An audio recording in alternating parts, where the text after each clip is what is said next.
നിത്യവും ജപിക്കാൻ പറ്റുന്ന ഗോപാലമന്ത്രങ്ങളെ പറ്റിയിട്ട് നമ്മൾ വീഡിയോ ചെയ്തിട്ടുണ്ടായിരുന്നു.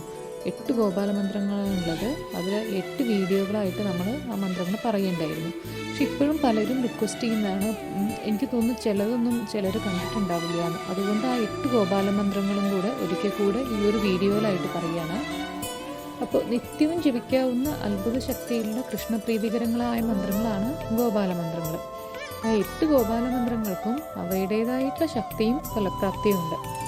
അപ്പോൾ നമുക്ക് ആദ്യത്തെ ആയുർഗോപാലം എന്താണെന്ന് നോക്കാം.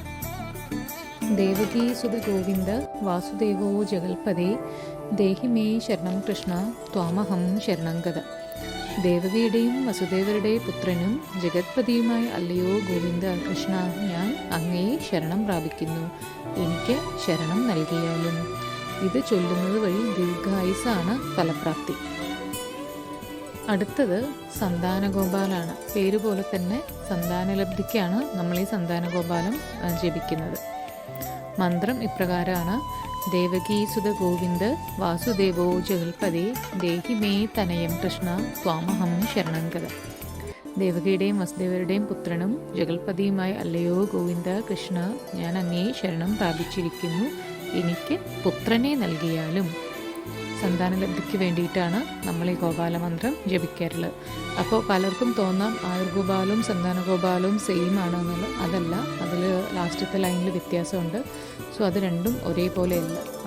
മൂന്നാമത്തെ ലൈനിലാണ് വ്യത്യാസമുള്ളത്. അപ്പോൾ അത് രണ്ടും വേറെ തന്നെയാണ് കേട്ടോ. അടുത്തത് രാജഗോപാലം.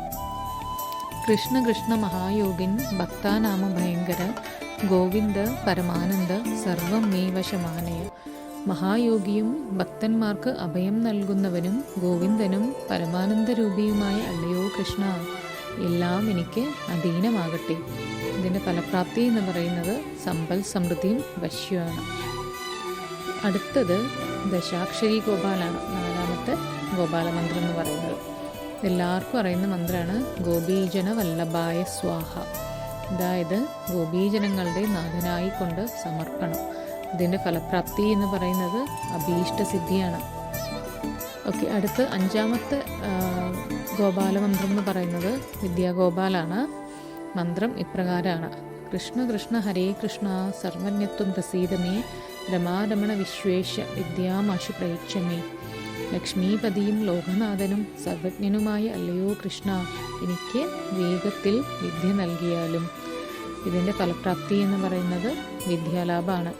അപ്പോൾ കുട്ടികൾക്കൊക്കെ പഠിക്കാൻ എല്ലാ പഠിക്കുന്ന വിദ്യാർത്ഥികളും ചൊല്ലിയിരിക്കേണ്ട ഒരു ഗോപാലമന്ത്രമാണ് വിദ്യാഗോപാലം.